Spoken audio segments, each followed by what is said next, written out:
Olá! Hoje o Arte e Letra percorre as trilhas da cultura alemã no sul do Brasil. O dia a dia de pessoas que vivem na rota do Enxaimel e que tem muita história para contar. Voltamos já.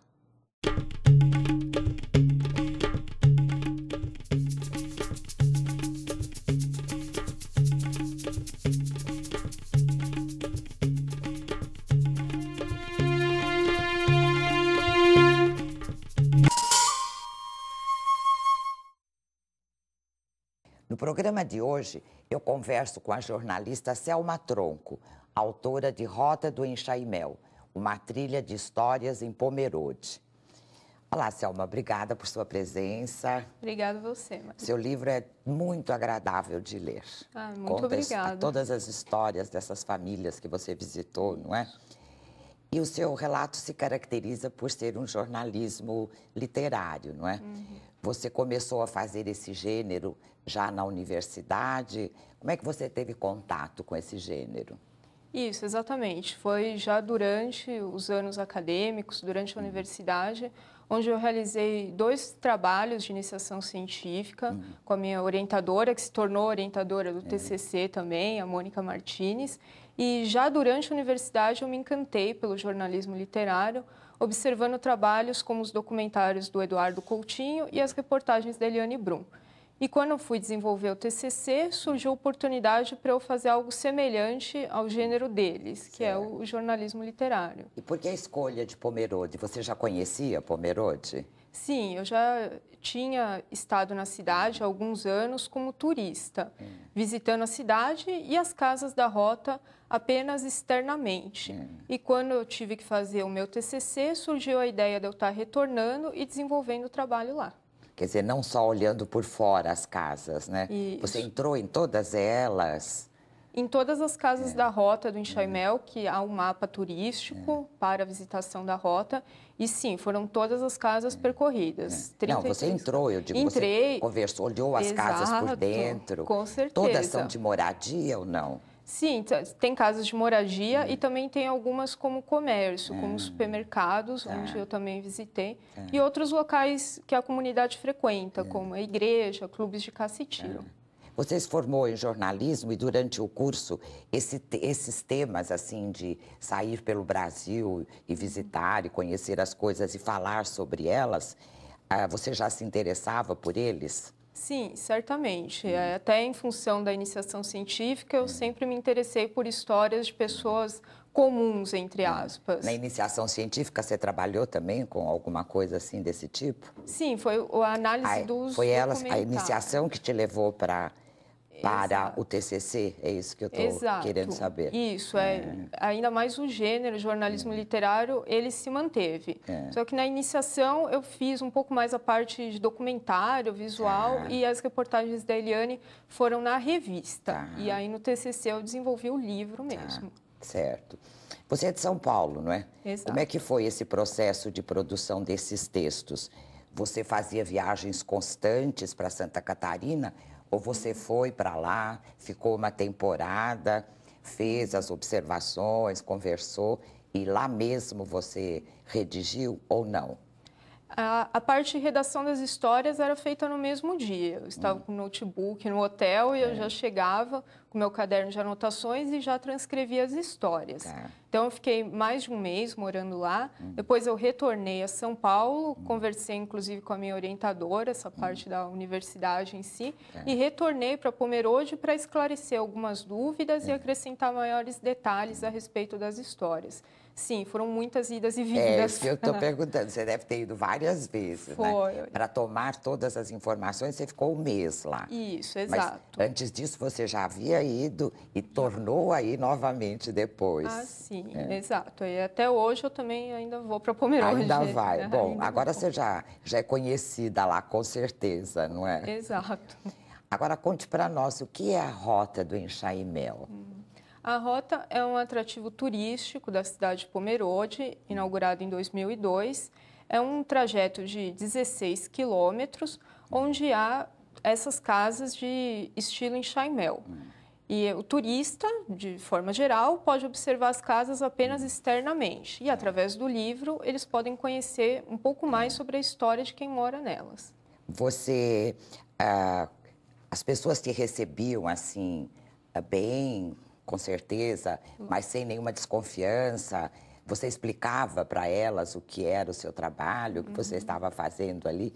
Elas permitiam que você entrasse com tranquilidade na casa?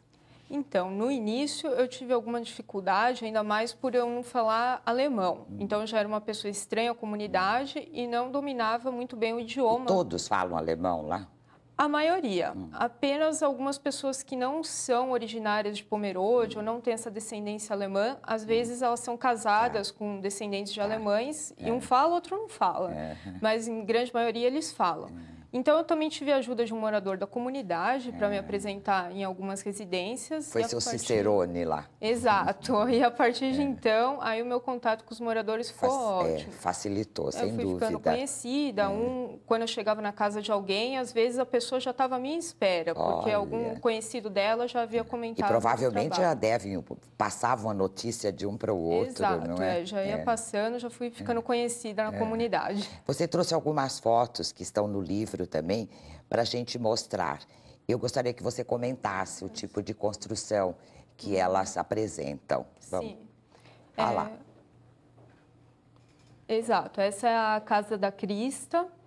E aí é uma casa em chaimel rebocada, mas na sua grande totalidade, a maioria delas, elas têm o vão, as madeiras entrelaçadas. O que vem a ser a casa da Crista, Selma? A casa da Crista, porque ela tem uns ornatos de cerâmica no telhado, então um pouco imperceptíveis, às vezes na foto, mas é por isso que veio o nome a Casa da Crista, habitada, no caso, por Werner Arndt, que o título é o veterinário da região, porque ele não é bem o veterinário, ele não tem essa formação acadêmica, mas ele realiza parto em animais, tem bastante serviço nesse sentido. Ele é conhecido como veterinário. Veterinário das Redondezas, que foi o título da história. Então, em mais alguma? Tem. Aí, a casa da dona Ingrid Morsch, essa personagem é uma atriz de teatro, ela faz peças de teatro na região, apresentações nas igrejas. Também é uma história bem interessante. E essa é rebocada, né? Não fica com a madeira aparente, não é? Isso, se bem que ela tem, é tudo igual às outras casas, ela apenas foi rebocada. Que é essa estrutura de madeiras entrelaçadas e os vãos. Vai entrar mais uma, vamos ver. Olha lá. E nesse formato que eu digo, você tem a madeira aparente e os tijolos, não é? E os tijolos vão preenchidos com tijolos. No caso de Pomerode, as madeiras mais utilizadas foram canela preta, peroba e cedro. Essa é a são lá da região mesmo? Isso, são as mais encontradas na localidade. Essa é a casa que desceu do morro, o título da história, pelo fato de que a casa era construída num patamar mais alto e depois ela foi remontada, porque essa estrutura ela é portável, né? Então, eles desmontaram toda e trouxeram para baixo? Isso, para mais perto do nível da rua, porque eles tinham muita dificuldade para carregar bules de leite. Você conta isso a senhora ficava muito isolada lá em cima e eles trouxeram para mais perto da rua. Ficou a casa que desceu do morro. Tem mais uma ali, olha lá, Selma, que bonita. Ah, sim, essa daí é a casa do seu Hercílio Ram.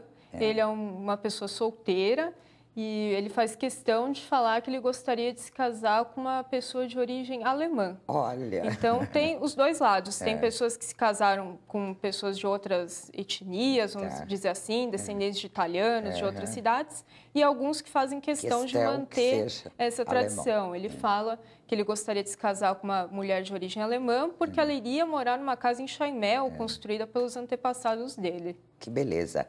Você tem mais alguma? Olha que linda essa. E grandes elas são, né, Selma? Exato. É porque essa casa, inclusive, chegou a funcionar um pequeno supermercado, uma filial de um supermercado. A casa da dona Valtral.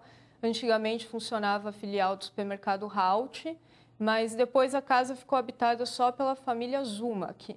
E até hoje continua, a dona Valtral. E ela é levantada do solo, não é? Isso, ela tem pegar umidade, provavelmente. Exatamente. Ela tem essa distância para evitar realmente, como você falou, a umidade mesmo. Você trouxe, acho que daí...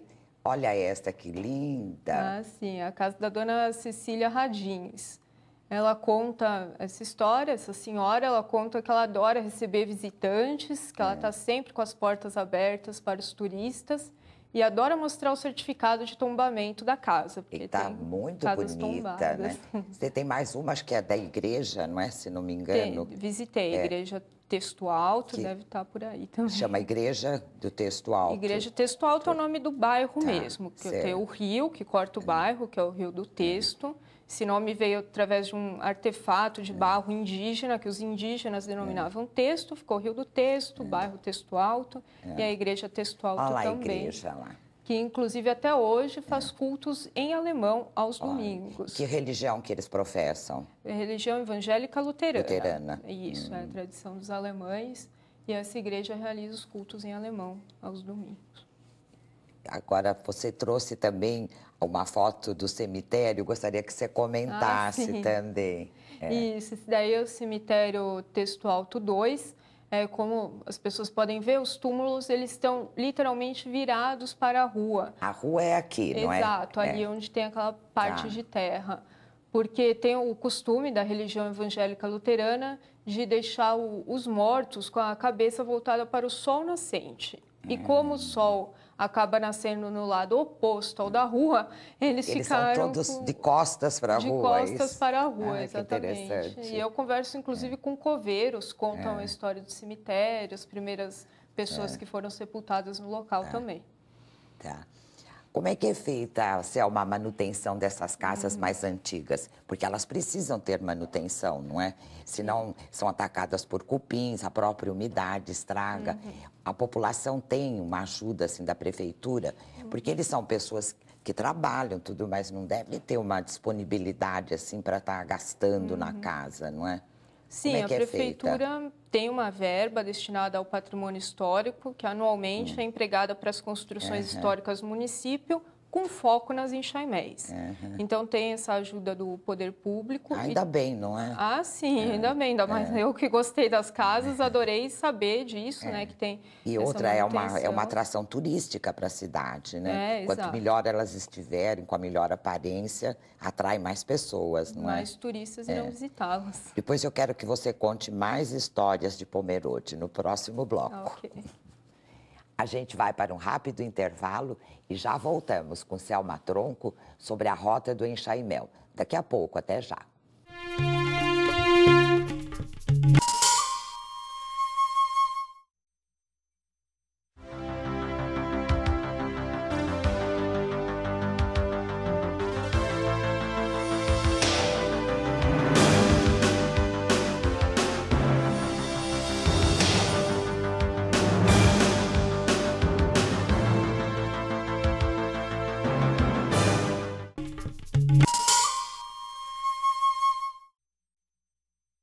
O Arte e Letra está de volta com a jornalista Selma Tronco, autora de Rota do Enxaimel, uma trilha de histórias em Pomerode.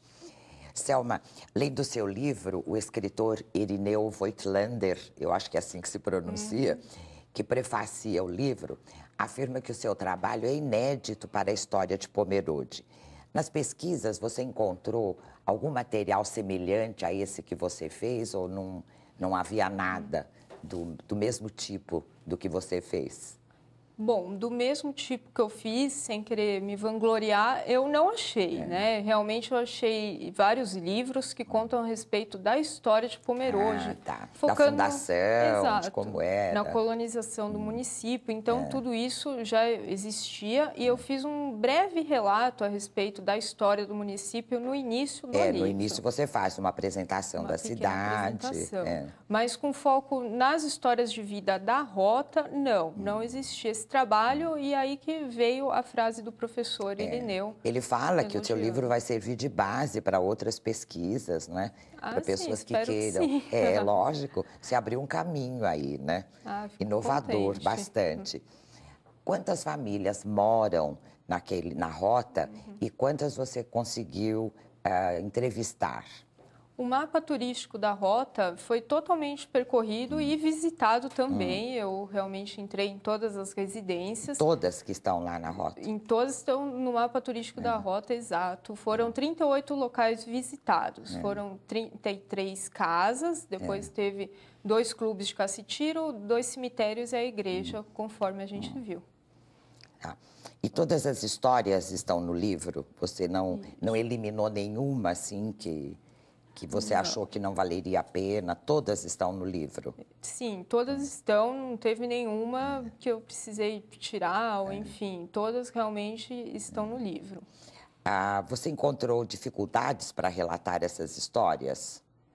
Não, as dificuldades foram mais a respeito da minha apresentação para alguns moradores que tiveram uma pequena resistência no início, mas depois o nosso contato ficou ótimo e as histórias também eu já chegava no hotel, já as redigia e não tive assim um problema maior. Não. Mesmo as autoridades, você teve que comunicar a alguma autoridade da prefeitura o que você estava fazendo ou ninguém te perturbou?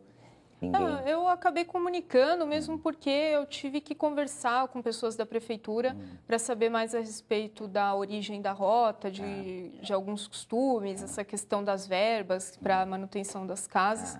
Então, eles estavam cientes, sim, do meu trabalho lá na comunidade. E alguma coisa você estranhou, assim, nas casas? Alguns costumes ou alimentação? Te ofereciam alguma coisa, assim, para você... Sim. Degustar, para você comer nas casas? Ofereciam, sim. Inclusive comidas típicas da região, como os doces, cuca, o melado. E também cheguei a presenciar algumas famílias fazendo marreco recheado, que também é uma comida... Marreco recheado? Marreco recheado, Também é uma comida típica alemã e é muito utilizada até hoje na alimentação de Pomerode. E eles criam, né? Nesse local, eles têm espaço para criar galinhas, criar outros tipos de animais pequenos, não é? Sim, eles têm a criação e a plantação. Na maioria das casas tem esses 2 aspectos.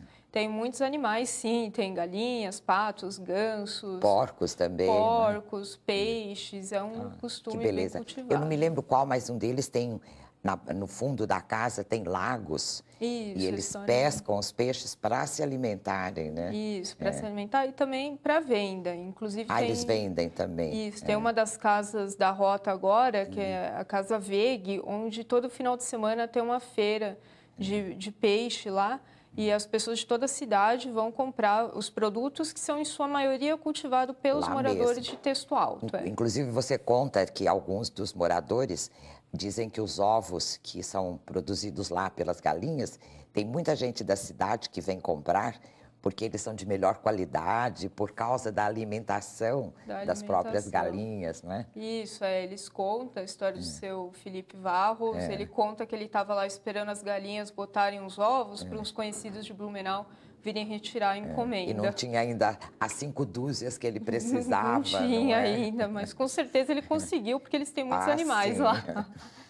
Uma das pessoas visitadas diz que você escreveu assim tudo direitinho, né? Ela relata assim que você foi fiel, né? Ela quis dizer a tudo que você escreveu e sem usar gravador, né? O que chamou a atenção dela. Você fazia todas as anotações ali enquanto eles iam falando, Selma? Exato, eu fazia todas as anotações num pequeno caderno e o uso do gravador também se relaciona à técnica do jornalismo literário e da história oral, com o objetivo de não fazer nenhum tipo de intimidação para as pessoas e para deixarem elas mais à vontade. O gravador você usava normalmente? Não, o gravador também não. Você também não usava. Usou? Assim, não tinha câmera, não tinha gravador. Era só conversa? Só conversa, só um bate-papo mesmo e eu ia anotando tudo e logo que eu chegava ao hotel, eu realmente já transcrevia para, às vezes, não perder nenhum detalhe, nada não de vista. esquecer alguma coisa, Exato. Né? E você, deu para eu perceber isso,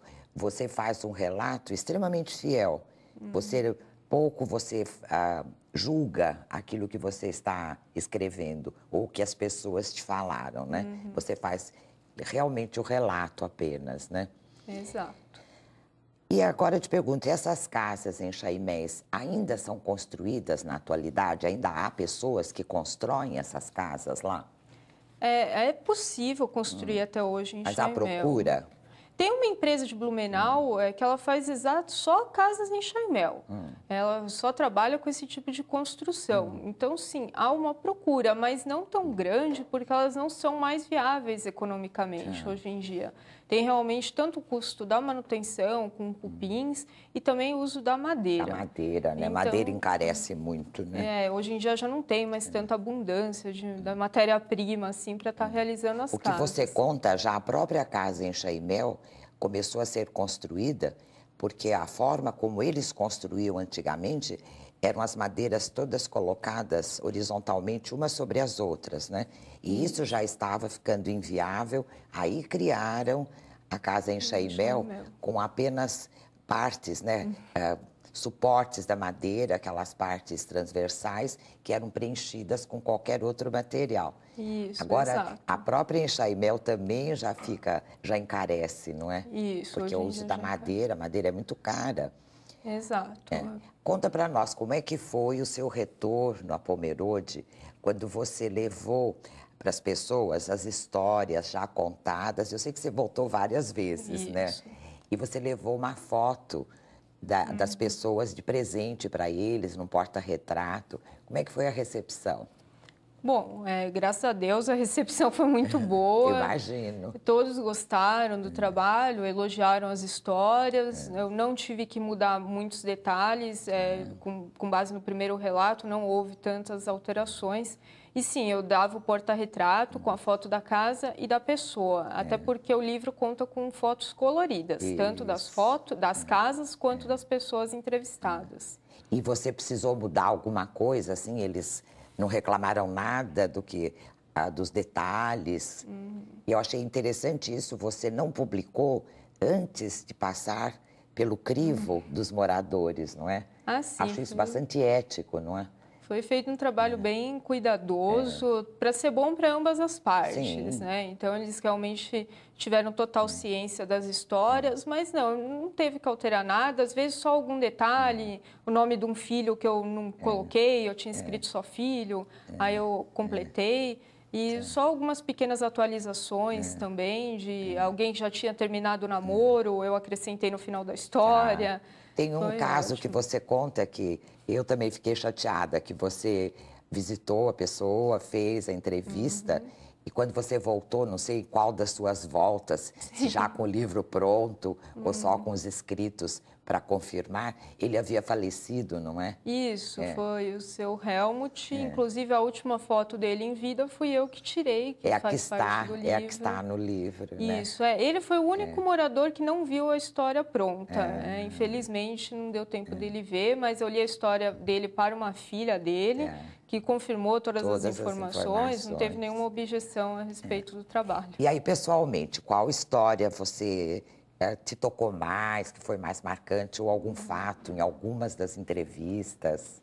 Bom, tem várias, cada história tem uma particularidade, né? Tem a Casa Varros, que é a casa mais antiga da Rota, que é de 1867. Nossa, são antigas mesmo. E hoje funciona um hotel até no local. Ah, um hotel? Um hotel ali na Rota, você pode se hospedar numa casa em Chaimel. Foi lá que você ficou ou não? Não, eu acabei ficando num hotel mais mesmo, no centro. Isso, mesmo porque na ocasião do livro não tinha esse hotel. Ela estava em reforma, inclusive a foto dela no livro, que as pessoas podem observar bem, as madeiras entrelaçadas, que ela estava em reforma. Então tem essa casa mais antiga e tem vários personagens interessantes, porque eu conversei com músicos, com atriz de teatro, que nem a gente viu, com ex-servidores do Exército. O seu Felipe, inclusive, fala que ele namorava uma garota, foi servir o Exército, e quando ele voltou para Pomerode, ela já estava com uma outra pessoa. Então, ele gostaria de ter ficado servindo mais tempo, que hoje em dia ele ganharia mais. E ele voltou por causa dela, Voltou por causa dela e ela já estava com outra pessoa.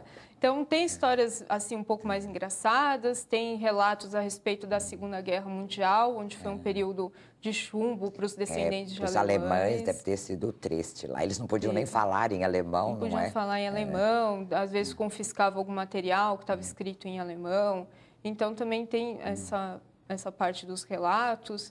E assim, no geral, as crianças de todas as casas, aí já não é uma específica, né? É um detalhe que me chamou bastante atenção, que as crianças falam alemão desde pequenas. Elas vão fazer um aprimoramento do português apenas na escola. E, além disso, né, as casas, apesar de serem centenárias, essas pessoas convivem com objetos muito modernos também dentro das casas. Interessante. Então, é possível viver na modernidade numa casa em Chaimel. Então, tem TVs de última geração, computadores convivendo harmoniosamente com lampiões, ferro a carvão, tudo lado a lado. O carvão, assim. o fogão, né? Fogão a lenha, algumas casas usam, outras já não mais, mas tem essa... Uma coisa que me chamou a atenção, a maioria da população na rota é de mais idade, né? Isso. E que eles receberam as casas de herança dos pais ou dos avós. Mas me chamou a atenção mais ainda que alguns jovens estão preferindo ir morar lá. Acho que você faz o relato de 2 casais, né? Casados há pouco tempo, os 2 trabalham na cidade, mas quiseram morar lá. Então, adaptaram a casa com todas as coisas da modernidade, né? A TV, o computador, mas moram lá na rota. Sim, exato. E outra coisa, eles andam bastante de bicicleta, não é? Sim, sim. A maioria acho que tem carro, mas não são todos os que usam o carro todos os dias. Isso, tem alguns senhores que já não têm carro, alguns até comentam pelos custos mesmo de manutenção, eles preferem andar só de bicicleta. E a cidade tem ciclovias bem cuidadas no centro, é possível sim andar bastante de bicicleta por lá. Olha, a sua narrativa foi excelente, me deu vontade e eu, se Deus quiser, vou conhecer Pomerode logo, logo. Ah, sim, vai ser bem recebida, com certeza. Muito obrigada pela sua vinda e quando tiver novos trabalhos, vai ser um prazer recebê-la de novo. Obrigada a você, Maria. Hoje no Arte e Letra falamos sobre cultura alemã e as casas em Chaimés, com a jornalista Selma Tronco, autora de Rota do Enxaimel, uma trilha de histórias em Pomerode. Obrigada pela audiência e até o próximo programa.